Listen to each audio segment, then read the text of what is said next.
आप सभी का स्वागत है मेरे चैनल कानून की जानकारी में। होप सो सभी लोग अच्छे होंगे।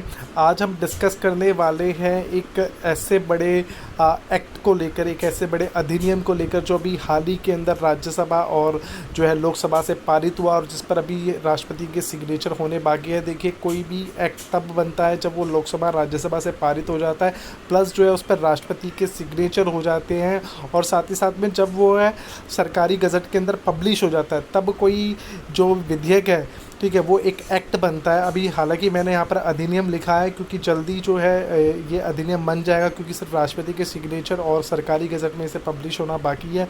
ठीक है, तो एक बहुत बड़ा रिफॉर्म जो है हमारी जुडिशरी के अंदर, हमारे पुलिस सिस्टम के अंदर एक बहुत बड़ा विधेयक जो कि संसद के अंदर पारित हुआ, दंड प्रक्रिया शिनाख्त अधिनियम, क्रिमिनल प्रोसीडिंग आइडेंटिफिकेशन एक्ट जो है 2022 जो है अभी हाल ही के अंदर राज्यसभा और लोकसभा से पारित हुआ। और देखिए, एक बहुत बड़ा अधिनियम है। ये अधिनियम क्या है, क्यों लाए, किस लिए इस अधिनियम को लेकर आए हैं, आज की इस वीडियो के अंदर मैं आपको बेसिक बातें जो इस बिल की एक मोटी बातें हैं कि क्या है इस बिल के अंदर। देखिए, अभी पूरा बिल जो है अभी पब्लिश नहीं हुआ है, बट जो इसके अंदर बातें प्रमुखता से लोकसभा या राज्यसभा के अंदर बातें बोली गई थी, उन बातों को मैंने ब्रीफली के अंदर जो है इस वीडियो के अंदर आपको बताने का प्रयास किया है। तो देखिए, लास्ट तक आप मेरे साथ बने रहिए, और चैनल पर पहली बार आए हैं तो प्लीज़ चैनल को सब्सक्राइब करें, शेयर करें। कुछ डाउट हो तो आप मुझे कमेंट के माध्यम से भी पूछ सकते हैं। तो देखिए, आइए डिस्कस करते हैं इस टॉपिक को लेकर, दंड प्रक्रिया शिनाख्त अधिनियम 2022। ठीक है, अब देखिए जी, पहले हमारे ज़माने में क्या होता था कि हमारे यहाँ पे जो सिस्टम होता था, क्योंकि हमारे यहाँ किसी भी जो भी कैदी की जो प्रिजनर होते थे उनकी जो है आइडेंटिफिकेशन के लिए हमेशा मजिस्ट्रेट की परमिशन लेनी पड़ती थी। मान लीजिए कि अगर उसको रेटिना का, अगर हमें उनकी देखना है, रेटिना के लिए अगर हमें उनसे कोई चीज़ देखनी है, ठीक है, या फिर उनका जो है रेटिना के माध्यम से अगर हमें कोई चीज़ कवर करनी है, या फिर उनके अंगूठों के जो हम लोग जैसे थंब लगाते हैं, तो अंगूठों के अगर निशान लेने हैं, उंगलियों के अगर उसे निशान लेने हैं पुलिस अधिकारी को, तो देखिए पुराने नियम के अनुसार जो है, जो भी हमारा एक्ट था 1920 का, उसके अनुसार जो है पहले मजिस्ट्रेट की परमिशन लेनी पड़ती थी। पर अब जो एक नया एक्ट बना दिया गया है, दंड प्रक्रिया शिनाख्त अधिनियम 2022, अब इसके अंदर पुलिस को ये पूरी पावर दे दी गई है कि अब वो बिना मजिस्ट्रेट के भी अपराधियों का डाटा जो है, उनके आंखों की रेटिना या फिर जो है अंगूठों के निशान, पैरों के निशान, फिंगरप्रिंट्स और एक्सपायर्ड जो भी इस एक्ट के अंदर बनाया गया, अब पुलिस अधिकारी जो है अपने स्तर पर वो डाटा जुटा सकता है। तो ये एक नियम जो है पुलिस सुधारों के लिए भी एक बहुत बड़ा नियम है। तो आइए डिस्कस करते हैं इस नियम को कि इस नियम के अंदर क्या क्या मोटी बातें हमें बताई गई है। तो देखिए, अधिनियम की कुछ ज़रूरी बातों को मैंने यहाँ कवर करने का प्रयास किया है। देखिए, सबसे पहले जो नया अधिनियम है, ये दंड प्रक्रिया शिनाख्त अधिनियम 2022 जो है, ये किस अधिनियम की जगह लेगा? तो ये देखिए, ये जो जगह लेगा, अपराधियों की पहचान अधिनियम 1920 की जगह अधिनियम ये लेगा। जी हाँ, 1920 के अंदर जो हमारा अधिनियम बनाया था, उसके अंदर मैं आपको छोटी सी चीज़ बता दूँ, उस अधिनियम के अंदर सिर्फ मजिस्ट्रेट की परमिशन लेकर ही कोई पुलिस अधिकारी किसी कैदी की, ठीक है, अपराधी की जो है उंगलियों के निशान या पैरों के निशान को ले सकता था।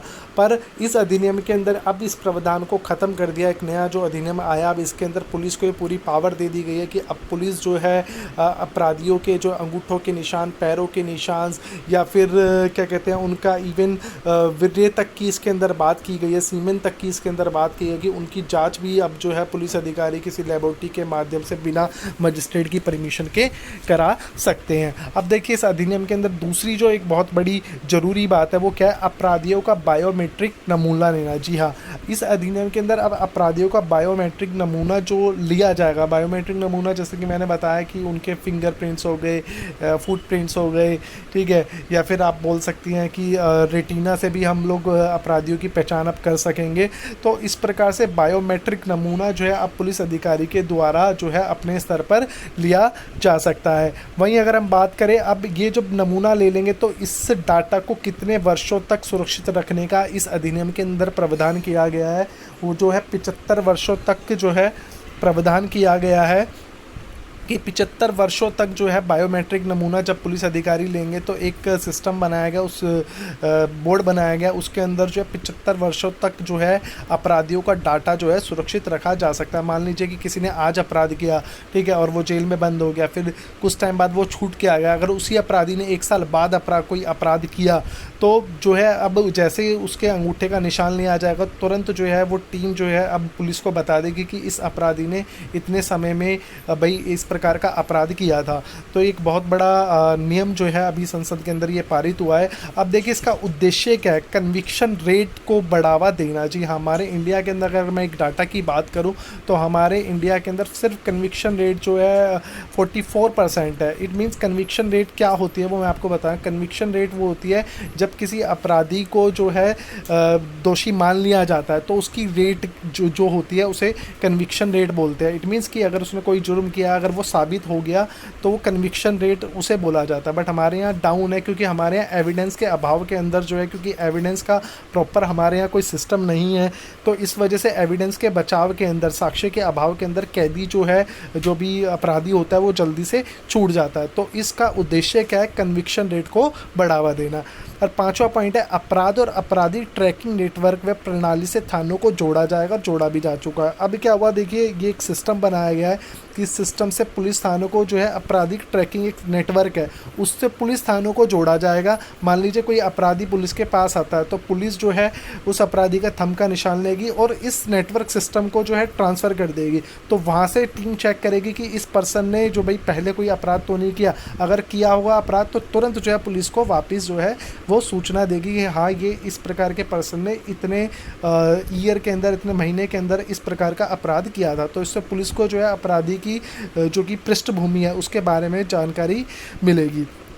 छठा जो है, अब इसके अंदर किन चीज़ों को जो है ले सकते हैं। देखिए अपराधियों की उंगलियों व हथेली की छाप, फ़ोटो, आँखों की पुतली, रेटिना, शारीरिक तथा जैविक नमूने जुटाने और उनका विश्लेषण करने का अधिकार भी अब पुलिस को दिया है। जैसा कि मैंने बताया था, अब जो है अंगूठों की छाप या आँखों की पुतली की रेटिना या शारीरिक या जैविक नमूने भी अब पुलिस जो है ले सकती है और उनका विश्लेषण कर सकती है। वहीं अगर हम बात करें, अपराधी का पूरा डाटा जो है राष्ट्रीय अपराध रिकॉर्ड के पास रहेगा। जी हाँ, राष्ट्रीय अपराध रिकॉर्ड जो है जिसे NCRB बोला जाता है। NCRB का मतलब है कि वो डाटा जो है, जैसे मैंने बताया था 75 वर्षों तक जो डाटा सुरक्षित किया जाएगा वो NCRB के अंदर जो है सुरक्षित किया जाएगा, जिसकी पूरा नाम है राष्ट्रीय अपराध रिकॉर्ड के पास। डाटा राष्ट्रीय अपराध रिकॉर्ड के पास रहेगा। अब देखिए अपराध की जांच के दौरान कोई बायोमेट्रिक सैंपल मिलता है तो थाना NRCB को भेजेगा और अपराधी के बारे में बताएगा, जैसा कि मैंने आपको बताया पिछले स्लाइड में। अब अपराधी की जानकारी सीधे थाने को मिल जाएगी इसके अंदर। और पुलिस सुधार में ये बहुत महत्वपूर्ण कदम है और अपराधियों का डेटाबेस इससे तैयार हो जाएगा कि टोटल अपराधी कितने हैं और किस किस प्रकार का उन लोगों ने क्राइम किया। एक पूरा सिस्टम जो है इस अधिनियम के बाद जो है हमारे देश के अंदर तैयार हो जाएगा। और इसका एक आखिरी जो ऑब्जेक्टिव होता है वो है अपराध मुक्त भारत बनाना। जी हाँ, इस नियम के से जो है कन्विक्शन रेट जब हमारी बढ़ेगी तो अपराधी के अंदर भय बढ़ेगा कि अब वो जल्दी पकड़ में आ जाएंगे। तो अपराध के अंदर भी जो है अंकुश लगाने का काम जो है इस बिल के माध्यम से किया जाएगा।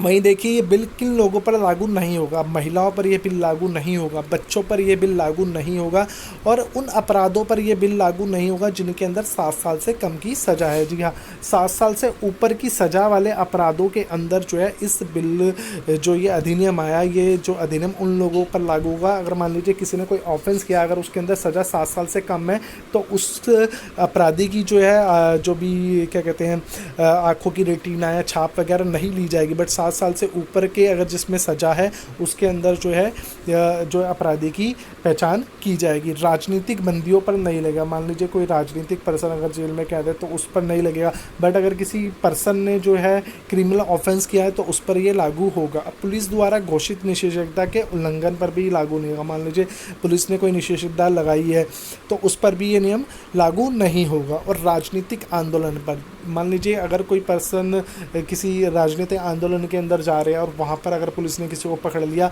तो वहाँ पर भी ये जो है अधिनियम उन लोगों पर लागू नहीं होगा। ऐसा इस अधिनियम के अंदर बात हमें बताई गई है।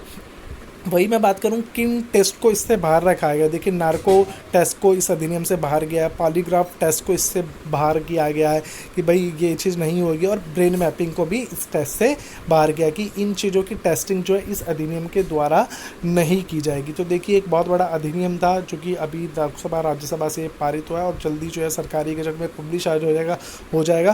फिर मैं इस पर एक और पूरी नई वीडियो बनाऊँगा जिसके अंदर और जो नई बातें पता चल जाएगी, तो वो मैं आपको बताऊंगा। अगर वीडियो अच्छी लगी हो तो प्लीज़ इसे लाइक करें और चैनल को सब्सक्राइब करना ज़रूर करें। और अगर आपको कोई डाउट हो तो आप मुझे कमेंट के माध्यम से पूछ सकते हैं। Thank you so much.